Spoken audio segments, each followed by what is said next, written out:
that various sectors in the public service have various unique circumstances and needs.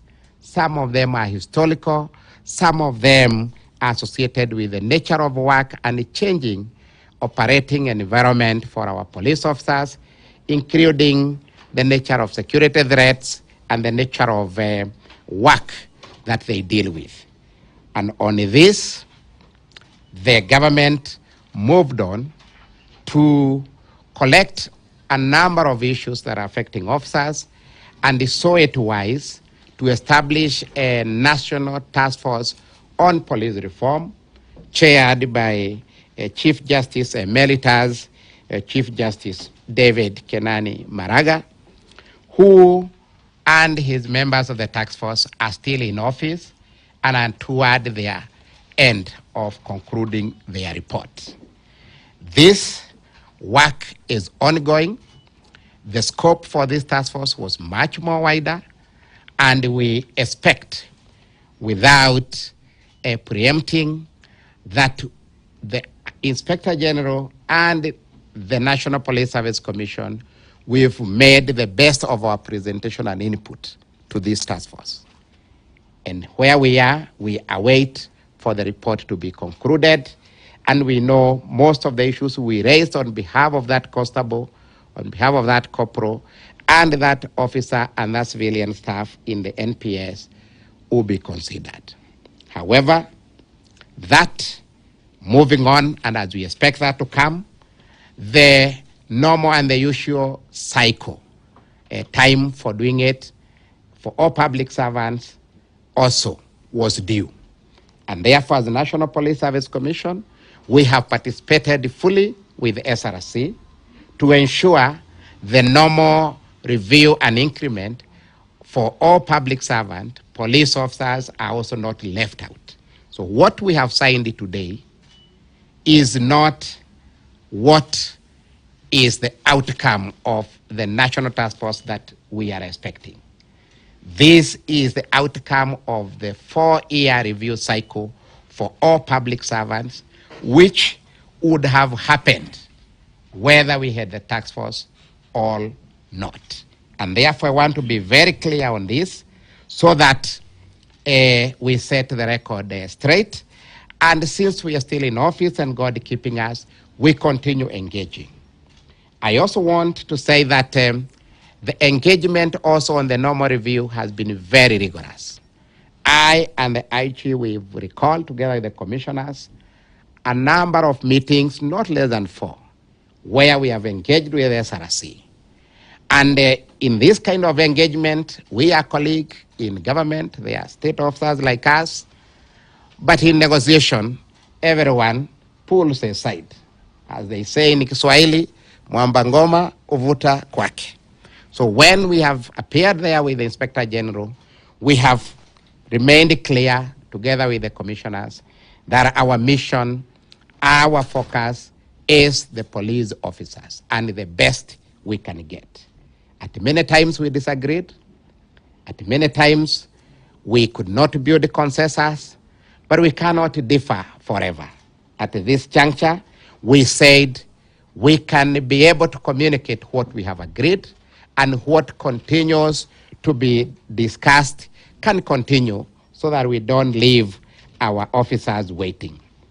I'm therefore happy to announce that out of 21.7 billion that was allocated to all public servants in the country, police share of that got Kenya shilling 3.6 billion. The rest are for the other public servants and other employers. This is the best that we got, to be implemented in 2 phases. Phase 1 for the financial year 2023-2024, and this we were able to afford 2.284 billion for this financial year. The next phase will be the next financial year, 2024-2025, and the allocation for that is 1.317. This is the share that goes to our sector of employees. And therefore, we have our gratitude to our government and to our His Excellency the President, because we are also part of this country. We know how recovery from COVID-19 has been difficult, how the economy has been growing gradually, and also the transitions that have been there. The great hope that we give to our officers is a great commitment that this commission and the government has to improve their welfare. And therefore, the circular we've released has proportionately allocated that envelope of resources from the police constable to the senior assistant inspector general, which are within the ranks that are benefiting from this. The rest of the state officers are also regulated elsewhere. Also, in the same vein, the civilian staff who are on a different ranking, also we have taken care of them, and we have shown the list to the highest how this should go. So, in a brief statement is to say that now the National Police Service, our expectation is that the IG is well guided. He knows where his officers are. He knows what needs to be done. And because we do not want to cause further delay, because this is a legitimate expectation, we expect that the IG, either today or tomorrow, is going to do what it takes to have the payroll run so that the officers can be able to read whatever their review and increment has in their payslip. That is all that I can be able to say for now, but negotiation never ends. We are a very cohesive team, and on this one, we are pulling together with the Inspector General as one team. None of us among these commissioners and the service commanders will accept to be the weakest link. If there is a time when we have to agree as we face those whom we negotiate with, is this time when we are looking for something for our police officers. To our police officers out there, I have spoken very broadly. I know your commander is going to synthesize this into the language that each rank can be able to understand, and we are not gone. From this, we embark into what process that remains in the Maraga Task Force, and I see our member, Commissioner John Tentemole Moyaki. He's the one representing us in that task force.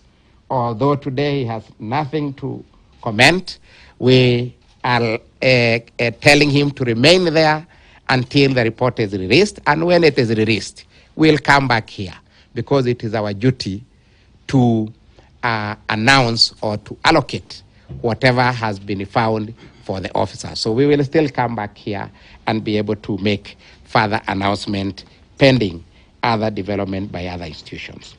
Having said that, my brother Inspector General is here. I know your work is difficult. After this, when you allow me, I will take leave. But I know what I leave you with is to convince thousands and thousands. But it is well. It is well. Nobody will go without anything. In Africa, food is always enough for all the children. No one will get zero.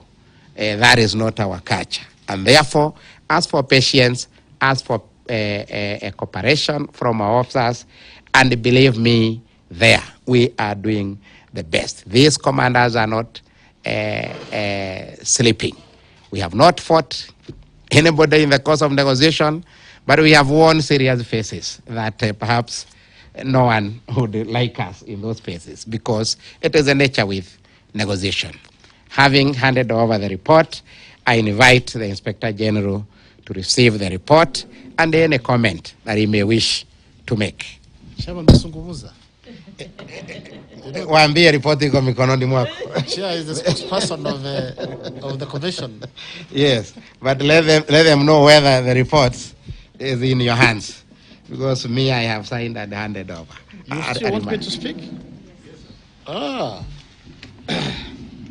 Labda nisungumuze ile lugha kila Mkenya atafahamu. Is that okay? Or use English? Asante. So ndugu zangu ni mjambo. Mnafahamu navaa kofia mbili.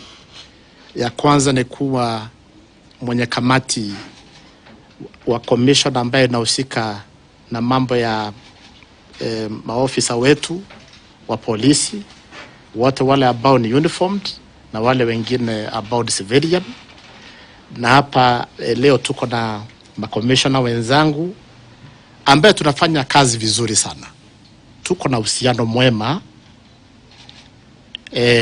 Na ningependa na kuanza na kushukuru chairman wetu Eliud Kinuthia.